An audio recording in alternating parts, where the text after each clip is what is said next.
Black hole ब्रह्मांड के सबसे रहस्यमयी और अद्भुत पिंडों में से एक है।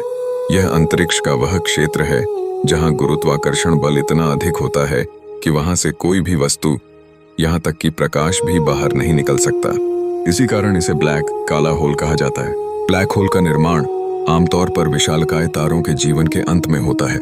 जब कोई बहुत बड़ा तारा अपने जीवन के अंतिम चरण में सुपरनोवा महाविस्फोट के रूप में फटता है तो उसका भीतरी भाग गुरुत्वाकर्षण के प्रभाव से सिकुड़ता चला जाता है और अंततः एक अत्यंत घना और छोटा पिंड बन जाता है जिसे ब्लैक होल कहा जाता है।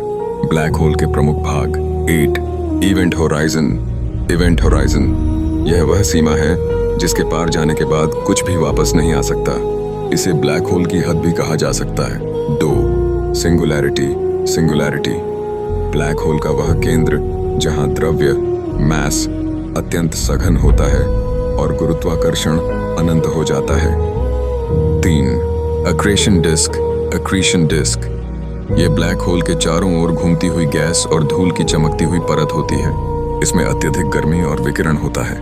ब्लैक होल के प्रकार 1 प्राकृतिक स्टेलर ब्लैक होल्स यह बड़े तारों के विस्फोट के बाद बनते हैं। 2 महाकाय सुपरमैसिव ब्लैक होल्स ये लाखों से अरबों सौर द्रव्यमान के होते हैं और आकाश गंगाओं के केंद्र में पाए जाते हैं। 3 microscopic black hole micro black holes ये बहुत छोटे आकार के होते हैं और वैज्ञानिकों द्वारा इनका अस्तित्व अभी तक सिद्ध नहीं हुआ है। 4 मध्यवर्ती black hole intermediate black holes ये आकार में न तो बहुत छोटे होते हैं न बहुत बड़े। ये तारों के समूहों के बीच पाए जा सकते हैं। ब्लैक होल का अध्ययन चूंकि ब्लैक होल से प्रकाश नहीं निकलता इसलिए वैज्ञानिक इनका अध्ययन अप्रत्यक्ष तरीकों से करते हैं। उदाहरण के लिए जब कोई वस्तु ब्लैक होल के नजदीक जाती है तो वह अत्यधिक विकिरण उत्सर्जित करती है जिसे वैज्ञानिक दूरबीनों की सहायता से पकड़ते हैं। इसके अलावा ब्लैक होल की उपस्थिति उसके गुरुत्वाकर्षण के प्रभाव से आसपास की वस्तुओं की गति में बदलाव के द्वारा भी पहचानी जाती है। महत्वपूर्ण खोजें 1915 में अल्बर्ट आइंस्टीन ने अपने सापेक्षता के सामान्य सिद्धांत जनरल थ्योरी ऑफ रिलेटिविटी के माध्यम से ब्लैक होल की अवधारणा को सिद्ध किया था। 1930 के दशक में स्टीफन हॉकिंग ने ब्लैक होल के हॉकिंग विकिरण का सिद्धांत प्रस्तुत किया जिससे यह साबित हुआ कि ब्लैक होल धीरे धीरे ऊर्जा खोकर वाष्पित हो सकते हैं। ब्लैक होल के रोचक तथ्य यदि पृथ्वी को एक ब्लैक होल में बदलना हो तो उसे एक गोल्फ बॉल के आकार में संकुचित करना पड़ेगा।